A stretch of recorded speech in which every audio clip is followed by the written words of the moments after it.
ও ভাইয়া এটার দাম কত? 3.5। এটা কি যেটা বললেন এটাই ফিক্স? দেখি ভাইয়ের উপরে একটা এক্সপেরিমেন্ট চালাই, দেখি। আমি ওনারে কোনো দাম বলবো না, এটাও একটা মজা। ভাই আপনার যত ইচ্ছেন থেকে রাখেন, আমিও দাম বলুম না, আপনার ইনসাফ মতো রাইখা দেন। দেখি কত রাখে।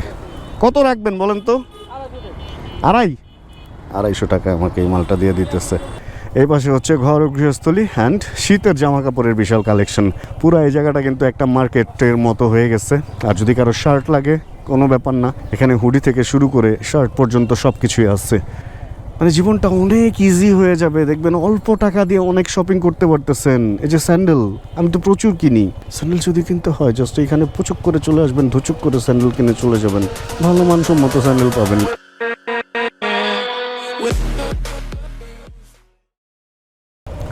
4:29, 4:30টার সময় বের হয়েছি। আর হঠাৎ করে এখানে ভিডিওটা কেন স্টার্ট করলাম, এই যে দেখেন ভ্যানের মধ্যে হুডি বিক্রি করতেছে, বিভিন্ন রকম হুডি আছে। এগুলার মধ্যে হচ্ছে 2 রকম হয় এই সমস্ত জিনিসগুলো। একটা হচ্ছে ফ্রেশ অর্ডার, যেটা হলো বাংলাদেশের জন্য বানানো হয়, মানে ওই প্রোডাক্টগুলো ধরেন 500 পিস বা 1000 পিস বানানোই হয় যে বাংলাদেশের মার্কেটে বিক্রি হবে, এবং ওটার একটা প্রাইস নির্ধারণ করে দেন বিক্রি হয়ে যায়। বিভিন্ন জায়গায় বিক্রি হয়, বিভিন্ন রকমে বিক্রি হয়। মানে ব্যাপারটা হলো কীরকম, ব্যাপারটা হচ্ছে কিছু আছে হচ্ছে ওরা পাইকারি সেল করে দেয় বড় দোকানের জন্য, এবং কিছু আছে এদিক সেদিক। ভাই কি অবস্থা? কই যান আপনারা? উৎসব ভালো খাবার, মোটামুটি ভালো। দাম কেমন? বিরিয়ানি খিচুড়ি দাম একটু এক্সপেন্সিভ বাট ভালো। দাম বেশি হইলে যত এই নো চর্বি তো আবার। আমরা অ্যাকচুয়ালি হ্যাঁ নো চর্বি, নো চর্বি। তাহলে তো একটু দাম বেশি হইলেও ভালো। স্বাস্থ্য সচেতন তো আমরা অ্যাকচুয়ালি দামের থেকে বিজনেস মডিউলটা দেখতে আসছি। ও তাহলে আমাদেরও একটা হইতে পারে সামনে এরকম। ভাই আমাদেরটার নাম হবে স্বাস্থ্য সচেতন মানুষের রেস্টুরেন্ট। জিমের মানুষের জন্য 10% ডিসকাউন্ট। হ্যাঁ, কারণ তারা তো বেশি খাবে, তারা মাইপা খাবে যে এত গ্রাম প্রোটিন লাগবে, এত গ্রাম কার্বোহাইড্রেট লাগবে। দেখি তো একটু উকি মাইরা খাবারের মান কিরকম। আমি আজকে এটা এটা নতুন নিছি ভাই, ওই একই হেলমেট মাল ওইটাই। ভাইয়া একটু উকি দিলাম ভিতরে। আচ্ছা ধন্যবাদ ভাইয়া। এটা হলো পোলাও ডিমের, আর এটা হলো বিফ তেহারি। ও এটার কথাই শুনছি যে এখানে একটা লেটকা খিচুড়ির দোকান হচ্ছে না। আপনাদের কনসেপ্টটা ভালো লাগছে যে চর্বি ছাড়া খাবার বিক্রি করেন। এটা গরুর মাংস, ও আচ্ছা আচ্ছা, খাবো একটু পরে আসবো। আমি শুট করতেছি, একটা শেষ করে আসতেছি। আমি ওই জায়গায় আজকে খাওয়া দাওয়ার কাজটা সারবো। কই যান, কি করেন? ওকে, কই যান? ওনাদের কনসেপ্টটা আমার ভালো লাগছে। নাম হচ্ছে উৎসব, টেস্টি ট্রিটের পাশে। এটা হলো একদম বারেক মোল্লা না, এটার যেন কি মোড় বলে, আমতলা মোড়, কেক স্টোরি ওই পারে। আর এখানে আরেকটা পপুলার রেস্টুরেন্ট আছে, মেবি হারুন নাম। হারুনটা হচ্ছে ওইটা, এটা হলো 24 আওয়ার খোলা থাকে। আপনার যত রাতই হোক, আশপাশে যারা থাকেন, কোনো জায়গায় যদি কোনো খাবারের দোকান খোলা না পান, হারুন পাবেন। অ্যান্ড হারুনের সাথে 4-5টা চায়ের দোকান এই ধরনের জিনিসপত্রের দোকানও খোলা এখানে পাওয়া যায়। আচ্ছা, আমরা মূলত আজকে যেই ব্যাপার নিয়ে ভিডিও শ্যুট করতে বেরিয়েছি, ওর মধ্যে জাস্ট খাবারের দোকানটা দেখাইতে পারছি, ভালো লাগলো। অ্যান্ড এখানে কোনো স্পন্সরশিপ বা এই ধরনের কোনো কিছু নাই, কারণ স্পন্সর ভিডিও আমি করি না। আমার মনে হয় যে কিছু ইনফরমেশন যদি আমি শেয়ার করতে পারি, আমার যারা সাবস্ক্রাইবার, আমার ফ্যামিলি মেম্বার আছে, তাহলে এটাই হচ্ছে আমার লাইফের সবচেয়ে বড় পাওয়া। মানে আমার এই আঙ্গুলের হাতে যতখানি ধরে তত বড় পাওয়াই হচ্ছে যদি আমি কারো একটু উপকারে আসতে পারি। কারণ এই দুনিয়া যখন ছেড়ে যাব তখন কিছুই থাকবে না, মানুষের ভালোবাসাটাই শুধু থাকবে, মানুষের দোয়াটাই থাকবে। অ্যান্ড ওই জন্যই হচ্ছে প্রত্যেক দিন ভিডিও রেকর্ড করি। অ্যান্ড প্রত্যেক দিনের ঢাকা সিটি বা যে এলাকায় যখন থাকি, ওই ডেটের ওই জায়গার একটা স্মৃতি আমি রেখে দিই। কারণ এখন তো ফ্লাইওভার বা এগুলা হয়ে একাকার হয়ে গেছে। মিরপুরের এই সমস্ত রাস্তায় যখন মেট্রো রেল ছিল না তখন কেমন ছিল, এবং এয়ারপোর্ট রোড ফ্লাইওভার হওয়ার আগে যে ইউটার্নগুলো ছিল ওইগুলা কেমন ছিল, এগুলো সব আমার ভিডিওতে আপনারা পাবেন। ভাইয়া যান, কেউ দাঁড়াইবো না তা না হইলে। আগে জায়গা এত বড় একটা গাড়ি এখানে ঘুরাইতেছে নাকি বুঝলাম না। ও না, হয়তো ভিতরে ঢুকাবে বা কিছু একটা। আমাদের এই 60 ফিট রোডে আপনি যদি বের হন আর যদি জামা কাপড় কিনতে চান তাহলে জামা কাপড় পাবেন, শীতের জামা কাপড়, গরমের জামা কাপড়, অনেক রকম জামা কাপড়ই পাবেন। জাস্ট আপনাকে কি করতে হবে, আমি এখন যেভাবে চালাইতেছি এরকম স্লো চালাবেন অ্যান্ড ডানে বাই একটু ভ্যানে খেয়াল রাখবেন। এখানে কিছু ভ্যান আছে, ওরা এত কোয়ালিটিফুল জিনিসপত্র বিক্রি করে অ্যান্ড দেখা যায় একই প্রোডাক্ট 10টা থাকে, ওই 10টা থেকে খুঁজে আপনাকে ওই একটাই বের করতে হবে যেটার মধ্যে কোনো রিজেক্ট বা ওই ধরনের কোনো কিছু নাই, তাহলে আপনি জিতে বের হয়ে আসবেন। আমি এই যে শার্টটা যেটা পরে আছি, এই ধরনের শার্ট আমি 4টা কিনছি অ্যান্ড এইগুলা যে কোনো একটা শপ থেকে যদি আমি কিনতাম তাহলে আমাকে 1200-1500 টাকা খরচ করতে হতো, অ্যান্ড আমি এগুলা কিনছি পার পিস 200 টাকা করে। অ্যান্ড এইখানে কোনো রিজেকশন বা রিজেক্টের কোনো কিছু নাই। আর এর আগে যেটা কথা বলতেছিলাম ফ্রেশ অর্ডার নিয়ে, একটু আগে, ফ্রেশ অর্ডারের কাপড়গুলো হচ্ছে বাংলাদেশের জন্য বানানো হয়। আরেকটা কাপড় আছে যেটা হচ্ছে স্টক লট যারা করে, ওই লটওয়ালারা ওইটা বিক্রি করে। অনেক সময় লট মানে বিক্রি হয়ে যাওয়ার পরেও কিছু প্রোডাক্ট বেশি বানায়, ওই বেশি প্রোডাক্টগুলো বিক্রি হয়। কিছু সময় দেখা যায় যে কোনো একটা জায়গায় মাপে একটু এদিক সেদিক হয়েছে, সেলাই একটু ভুল হয়েছে, কিউসিতে মানে কোয়ালিটি চেক যখন করে কোয়ালিটিতে ওটা মিলে নাই, হয়তো এদিক সেদিক হয়ে গেছে মাপ বা কিছু একটা। ব্র্যান্ডের প্রোডাক্টগুলাই পাওয়া যায় হচ্ছে অনেক কম দামে, ওগুলা ভ্যানে বা বিভিন্ন স্টকলট যারা বিক্রি করে ওই সবগুলাতে চলে যায়। এছাড়া এই যে আমি যে মালগুলা কিনছি এগুলা আবার ডিফারেন্ট জিনিস, এটাতে কোনো রং নাই, মিস্টেক নাই, একদম ভালো শার্ট, কিন্তু এক পিসই পাবেন, মানে এগুলা হচ্ছে স্যাম্পল পিস। এগুলা নর্মালি দেখা যায় যারা এগুলা নিয়ে কারবার করে তারা নিজেরাই নিয়ে যায়, নিজেরাই পরে, কিন্তু অনেক সময় আছে অনেক স্যাম্পল আসে, এত কি আর পড়া হয়, এগুলা স্যাম্পল অনেকগুলা জমলে একসাথে বিক্রি করে দেয়। এই স্যাম্পল পিস যদি আপনি কারো কাছে পান তাহলে এরকম 200 টাকা দিয়ে আপনি 1800 টাকার মাল পাওয়া যাবেন। ব্যাপারটা এরকম হইতে পারে আপনারও, আমারও লাইফে একবার এরকম হয়ে গেছে কিছুদিন আগে, আর আমি 4টা একদম ধাপ শীতের জন্য 4টা শার্ট কিনে ফেলছি। ভাই ভাগ্য তো সবসময় খেলবে না, ঝোপ বুঝে কোপ তো সবসময় আসবে না, তো ঝোপ বুঝে যখন কোপ আসবে তখন কোপটা ঠিক মতো যদি দিতে পারেন তাহলে অনেকদিন বসে খাওয়া যাবে। এই মামা উড়াই দিয়ে না আমারে। দেখেন এইখানে যদি আপনাদের জ্যাকেট বা সোয়েটার টাইপের কোনো কিছু লাগে তাহলে এইখানে পাবেন। অ্যান্ড এখানে এই ধরনের ব্যাপারগুলো হচ্ছে প্রত্যেকটা মালের প্রাইস অলমোস্ট সেম থাকে, অ্যান্ড হয়তো 200 বা 300 বা 350 টাকার মধ্যে আপনি বিভিন্ন রকম জ্যাকেট অ্যান্ড এই জিনিসগুলো এখান থেকে কিনে নিতে পারবেন। দাদা ভাই জ্যাকেটগুলা কত করে? ও ভাইয়া 300-400 টাকা করে দেখেন জ্যাকেট বিক্রি করতেছে। আমি একটা জ্যাকেট জাস্ট দেখবো, খুব বেশি জ্যাকেট দেখতে গেলে দেখা গেছে যে ভিডিওর সাইজ মোটামুটি অনেক বেশি বড় হয়ে যাবে। যে জ্যাকেটটা হঠাৎ করে দূর থেকে চোখে পড়ছে অ্যান্ড কালারটাও গুড, এই জ্যাকেটটাই দেখবো, সেটা হলে এইটা বেশ মোটা অ্যান্ড বেশ মানসম্মত মনে হইতেছে অ্যান্ড বেশ ভাঁজ অ্যান্ড এই ভাঁজের কাহিনীটা কি এটা জানি না, এটা কি ওভারকোট? ও মাই গাশ, এটা তো অনেক বড়। এটা নট অনলি জ্যাকেট, এটা ওভারকোট টাইপের একটা জিনিস। অ্যান্ড এরকম ভাঁজ হয়ে গেছে কেন জানেন? কারণ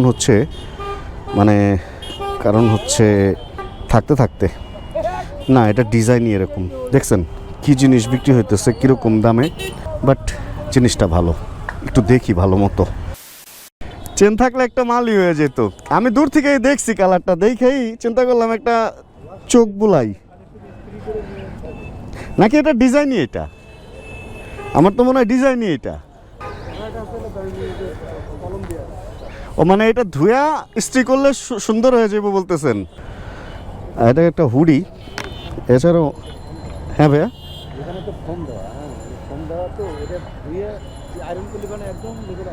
আচ্ছা যাক, জিনিসটা সুন্দর অ্যান্ড মানে ভাই আসলে অনেক সুন্দর জিনিস এরকম পাওয়া যায় ফুটপাতে, একটু চোখ কান জাস্ট খোলা রাখতে হবে। আর এগুলো যদি দামাদামি করেন কীভাবে করবেন জানেন? দেখেন এটাকে খুলতে হবে, আপনি যদি পরে দামাদামি করেন তাহলে বুঝবে যে আপনি পছন্দ হয়েই গেছে আর নিবেন, বাট জিনিসটা ভালো, জিনিসটা নেওয়ার মতো, এই শীতে বেশ সাপোর্ট দিবে। বাট আমার কাছে কেন যেন মনে হইতেছে জিনিসটা লেডিস। এখন লেডিস জেন্টস দিয়ে আমি কী করবো, আসলে শীত দূর করা দিয়ে কথা।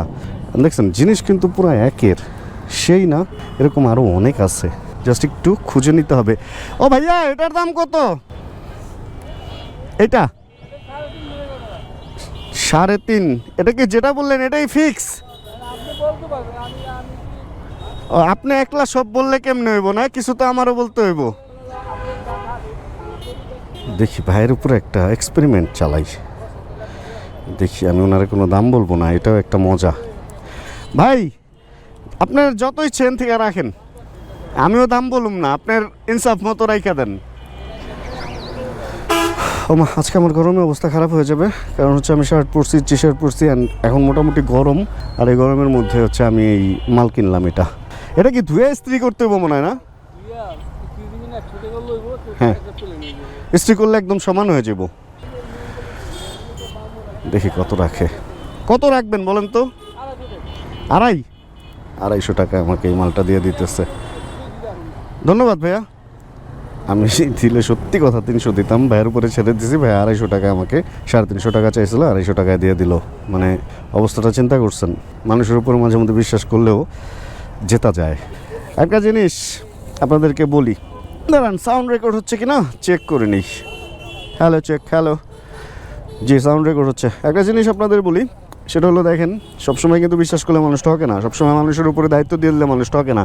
ভাইয়ারাও কম দামে কিনছে, বিক্রিও করে দিছে কম দামে। 350 চাইছে আমাকে, মানে আমাকে বলতে বললে সত্যি কথা, আমি এই জিনিসটার প্রাইস বলতাম হচ্ছে 300 টাকা, বাট ওনাকে বলছে আপনার ইনসাফ মতো রাখেন, অ্যান্ড উনি ওনার ইনসাফ মতো 250 টাকা রাখছে। চিন্তা করা যায় এরকম একটা মাল 250 টাকা দিয়ে কেনা। হয়তো বা লেডিস হইতেও পারে, আমি জানি না, চেন্নাই দেখে বলতেছে আমি জানি না ভাই লেডিস কিনা, বাট আমার জিনিসটা খুব ভালো লাগছে, কালারটা অ্যান্ড সব কিছু। অ্যান্ড বললো যে এটা নাকি ইস্ত্রি করলে একদম সমান হয়ে যাবে। অ্যান্ড আমি আসলে এটাকে যাওয়ার পথে আয়রন করে ফেলবো, অ্যান্ড দেখবো কীরকম কী। অ্যান্ড দেখেন, আপনাদেরকে দেখাইতে আসছিলাম যে এই জিনিসটার দাম কেমন, অ্যান্ড এই জিনিসটা আমি কিনে ফেলছি। এই যে শীত আরও মোটামুটি 10-15-20 দিন থাকবে, এই শীতটা আমাকে ফুল সাপোর্ট দেবে, কারণ পড়তেছিলাম পরে আমি ঘামতেছিলাম রীতিমতো। রাতে যে শীতটা পরে ভাই, এটার পর যদি আমি পরেও ঘুমাই তাও তো আমার পয়সা উসুল, তাই না? আর দেখেন আনারস বিক্রি করতেছে এখানে 40 টাকার মতো নেয় এক একটা আনারস, বড়গুলা, ছোটোগুলা 30, আর আরও ছোটোগুলা 20 বা 25 এরকম। আচ্ছা, এই হলো এই দিকের ব্যাপার স্যাপার। আর এখনও পর্যন্ত এখানে দোকানপাট বসে নাই ঠিকঠাক মতো, এই জন্য আমরা দেখি আমরা একটু ওই পাশটায় যাবো, ওই পাশে গিয়ে দেখি ওইদিকে কী কী জিনিস পাওয়া যায়। এখানে নির্বাচনের জন্য তো নির্বাচন ভবন বন্ধ করে রাখছে, তাই মেলাগুলা হয় না। এখানে একটা মেলাও হয়, আর ওই মেলায়ও অনেক রকম অনেক কিছু পাওয়া যায়। আর সম্ভবত আমাদের একটু সামনে থেকে রং মারতে হবে, এছাড়া ওয়ে নাই, কারণ এদিকের রাস্তাটা বন্ধ করে দেওয়াতে এখন রং সাইডটাই হয়ে গেছে হলো আসল সাইড। বাইরে ভাই টান যে দেয় বাতাসে, এটা বাইকের হ্যান্ডেল একদিকে টান দেয়, কি একটা অবস্থা। আর আমার লাগছে ক্ষুধা, আমি একটু জিমে ঢুকছিলাম, জিম থেকে বের হওয়ার পর এখনো পর্যন্ত তেমন কিছু খাই নাই। জিম থেকে বের হয়ে সাথে সাথে কিছু খাওয়া লাগে, বিশেষ করে প্রোটিনের অভাবটা যদি আপনি পূরণ করতে পারেন তাহলে মাসেল বিল্ডটা ভালো হয়, শরীর সুস্থ থাকে ভালো। কারণ আমি যেটা জানি, মানে জিম বা হার্ড ওয়ার্কআউট করার 50 মিনিট পর থেকে হচ্ছে, মানে যদি প্রপার ফুড দেন তাহলে মাসেল ডেভেলপ করে, আর যদি প্রপার ফুড না দেন তাহলে মাসেলগুলো আবার আগের জায়গায় ফেরত যেতে থাকে, এরকমটা আমি জানি আর কি। আরও যখন একদম অথেন্টিক ইনফরমেশন পাবো এটার ব্যাপারে, তখন আর একটু ভালোভাবে আমরা এই ব্যাপারটা নিয়ে কথা বলবো। এই সমস্ত কারণেই হচ্ছে ওয়ে প্রোটিন বা হাই প্রোটিন বা ওই যে পাউডার, যেটা ম্যাজিক পাউডার অনেকে বলে, তো এই প্রোটিনগুলো মানুষ খেয়ে ফেলে, কারণ জিমে ওটা নিয়ে যাওয়া যায়, জাস্ট পানি দিয়ে শেক করে দেন, খেয়ে ফেললেই হয়ে যায়। এই হলো অবস্থা। আরে ভাই কি অবস্থা, এদিকে কি পুরো রাস্তায় উল্টা যেতে হবে? সামনে তো মনে হইতেছে মার্কেট বসছে ওই পাশে বাম দিকে, অ্যান্ড ওইটা ওইখান দিয়ে গিয়ে হয়তো আমাকে উল্টা আসতে হবে। আর যদি এদিকে দেখেন তাহলে কেকের ছোট্ট একটা মার্কেটও এখানে আছে। এখন কেক মানুষ এত কেন খায় আমি বুঝি না, এখানে ভিড় করে মানুষ কেক খায়। আরে ভাই কেক তো একটা অস্বাস্থ্যকর খাবার, এটা এত ভিড় করে খাওয়ার কি আছে? বাচ্চাদের এই যে জ্যাকেট অ্যান্ড শীতের জিনিসপত্র এখানে পাওয়া যায়, এখানে আরেকটা কেকের শপ আছে, বেশ ভালো কিছু খাবারের দোকান আছে এদিকে, মানসম্মত কিছু খাবার পাওয়া যায়, স্যুপ অ্যান্ড চাইনিজ আইটেম, তারপরে নাগেটস, তারপর ওই যে পাস্তা, চাউমিন, এই ধরনের জিনিস যেমন পাওয়া যায়, আবার কাবাব আইটেমও পাওয়া যায়। ভাই অনেক কিছুই পাওয়া যায়। এই জায়গাটা একটা পর্যটন এরিয়ার মতো হয়ে গেছে, মানে লাইক পতেঙ্গা বা এরকম কিছু। অ্যান্ড ওই পাশে আমরা কাপড়ের বিশাল মার্কেট দেখতে পাইতেছি, কিছুক্ষণের মধ্যে আমরা ওই এলাকাটায় ঢুকবো। অ্যান্ড আপনাদেরকে আসলে সব কিছুর দাম দেখাইতে গেলে ভিডিও অনেক বড় হয়ে যাবে। আমি জাস্ট এই একটা জিনিস যে কিনছি এটার দাম থেকে একটা আইডিয়া নিয়ে আপনারা একটু ওইভাবে হিসাব কিতাব করেন আর কি। যে দেখেন এখানে জ্যাকেটের বিশাল সমাহার, আর আমরা এই যে জ্যাকেটের বিশাল সমাহার এদিক দিয়ে ঢুকে যাবো। অ্যান্ড ভাই দাম কিন্তু চাবে অনেক, আমারটা দিয়েই তো বুঝছেন যে কত চান, কততে সেল হয়। বিভিন্ন রকম সুন্দর সুন্দর জ্যাকেট, শার্ট, এই ধরনের সব কিছুই আছে, এবং উইন্টার রিলেটেড। এখন বিক্রি হইতেছে হচ্ছে শীতেরগুলা, অ্যান্ড শীত যখন শেষ হবে তখন হচ্ছে গরমের আইটেমগুলো বিক্রি হবে এখানে। ঘর গৃহস্থলীর কাটাকাটির এই সমস্ত জিনিসও আছে। এই যে ফ্রেশ অর্ডারের জ্যাকেট এখানে পাওয়া যায়। এখানে দেখেন ট্রাউজার, ভালো মানের ট্রাউজার, এগুলোর প্রাইস কীরকম? আচ্ছা এগুলা প্রাইস আমি একটা একটা করে জানতে গেলে এখন অনেক সময় লেগে যাবে, আর বাইক নিয়ে আসলে ভেতরে ঢোকাটাও টাফ, অ্যান্ড নেমে নেমে যদি দেখতে যাই তাহলে ওইটা অনেক সময়ের ব্যাপার। যাই হোক দেখেন না না খাবো না এখন ভাইয়া। এ পাশে হচ্ছে খাবারের বিশাল কালেকশন, এই পাশে হচ্ছে ঘর ও গৃহস্থলী অ্যান্ড শীতের জামা কাপড়ের বিশাল কালেকশন। পুরো এই জায়গাটা কিন্তু একটা মার্কেটের মতো হয়ে গেছে। আর যদি কারো শার্ট লাগে কোনো ব্যাপার না, এখানে হুডি থেকে শুরু করে শার্ট পর্যন্ত সব কিছুই আছে। জাস্ট একবার আপনাকে চোখ বুলাইতে হবে ভাই এখানে এসে, মানে জীবনটা অনেক ইজি হয়ে যাবে। দেখবেন অল্প টাকা দিয়ে অনেক শপিং করতে পারতেছেন। এই যে স্যান্ডেল, আমি তো প্রচুর কিনি স্যান্ডেল। যদি কিনতে হয় জাস্ট এখানে পুচুক করে চলে আসবেন, ধুচুক করে স্যান্ডেল কিনে চলে যাবেন, ভালো মানসম্মত স্যান্ডেল পাবেন। কিন্তু একটা জিনিস কি, কিছু কিছু জায়গায় আবার স্যান্ডেল দেখবেন যে অনলাইনে যে স্যান্ডেলটা আপনি 300 টাকায় পাইতেছেন, আপনাকে ভ্যানে কিন্তু বা ফুটপাতের দোকান কিন্তু 500 টাকায় ধরায় দিবে। তো একটু জ্ঞান করে কিনতে হবে। যে স্যান্ডেলটা কিনবেন ওটা যদি কোনো ব্র্যান্ডের হয়, এখন তো ইজি হয়ে গেছে, অনলাইনে ঢুকবেন, ঢুকে দেখবেন যে ওটা অনলাইনে কত টাকা সেল হইতেছে, অ্যান্ড তারপরে আপনি ঠিক করতে পারবেন যে ওর চেয়ে কম হইলে আমি ভ্যান থেকে কিনবো, তাহলে তো আমি অনলাইন থেকে একদম ফ্রেশটা কিনতে পারি। তো ভ্যানে যেটা আসছে ওইটা তো অবশ্যই ওটার মধ্যে কোনো কাহিনী আছে বলেই ভ্যানে আসছে। এই যে কাহিনীগুলো প্রথমে যেটা শোনাইলাম, তো এই হলো ব্যাপার। বুদ্ধিশুদ্ধি করে কিনতে হবে, তাহলে জিতবেন সবসময়। আর একটা জিনিস মনে রাখবেন, জেতা বলতে আসলে কোনো কিছু নাই, ঠকা বলতেও কোনো কিছু নাই। লোকটা বিজনেস করতে বসছে, হয়তো সে একটু বেশি প্রফিট করবে, আরেকদিন একটু কম, তাই না? এখন লোকটার দিকেও তো আপনার দেখতে হবে। লোকটা যদি একদম প্রফিট না করে, তাহলে উনি ওনার সংসার কিভাবে চালাবে, ওনার জীবনযাপন কিভাবে উন্নত হবে? সুন্দর সুন্দর বেলুন পাওয়া যায়, বাট এগুলা নেওয়ার মতো দেওয়ার মতো আমার কেউ নাই। আর এই যে একটা জিনিস ঘুষি, বা এই ঘুষি মানুষের টাকা খরচ করে যে কেন এই জায়গায় ঘুষি মারে, মানে ভাই এটা যদি ধরেন যে পয়েন্ট বেশি উঠলে টাকা উল্টা পাওয়া যেত, তাহলে একটা কথা আছে। হুদাই এখানে আইসা মানুষ টাকা খরচ করে এই ঘুষি, মানে ক্যাপের দোকানও আছে, এই ঘুষি যে ক্যান মারে, মায়েরা অনেকে হাতে ব্যথা পাইতেছে, অনেক অনেক টাকা ট্রিটমেন্ট নিতে হইতেছে এখানে ঘুষি মুষি মেরে হাড্ডি মাড্ডি নষ্ট করে। মানে কেন ভাই এরকম শখও মানুষের যে থাকে, ঘুষির শখ, ভাই আমার খুবই অবাক লাগে এই জিনিসগুলো দেখলে। যাই হোক, জাগ্গা সামনের দিকে আজ্ঞা, এই টাইপের একটা ব্যাপার স্যাপার। আমরা এদিক থেকে অলরেডি বের হয়ে গেছি। অ্যান্ড একটা ব্যাপার নিয়ে আমি খুব বেশি কথা বলি, আজকেও একটু বলে এই ভিডিওটা শেষ করব। খাবারের দোকানের এই জিনিসগুলা, কিছুদিন পরে নতুন সরকার আসবে, নতুন চাঁদাবাজি এখানে শুরু হবে, এটা আমরা জন্মের পর থেকে এরকমই দেখে আসছি। আমার মনে হয় সিটি কর্পোরেশনের এখনই একটা উদ্যোগ নেওয়া উচিত, অন্যান্য উন্নত বিশ্বের মতো, যে এখানে সন্ধ্যাবেলা তাদেরকে বসানো হবে এবং সরকারিভাবে একটা চার্জ নেওয়া হবে। তাহলে মানে মান্থলি একটা সরকারের বড় ইনকাম এখান থেকে হবে, অ্যান্ড লোকগুলাও পুলিশের তত্ত্বাবধানে ফ্রিভাবে বিজনেস করতে পারবে। আর এখন কি হবে জানেন, একটা পুলিশের গাড়ি আসবে, ওরা একটা চাঁদা দিবে, একটা নেতা এটা দখল করবে যে এতটুক ফুট আমার, অতটুক ফুট আমার, অ্যান্ড সেও চাঁদা খাবে, অ্যান্ড চাঁদা লেনদেন হবে, টাকা একজনের পকেটে ঢুকবে, একজনের কাছে অনেক টাকা হবে, একজন হবে ফকির, একজন হবে এই, একজন হবে সেই, কিন্তু সরকারের খাতায় বাবাজিকা ঠুল্লু এই পড়বে। এই কারণে আমার মনে হয় এই জিনিসগুলা সরকারি তত্ত্বাবধানের আওতায় নেওয়া উচিত।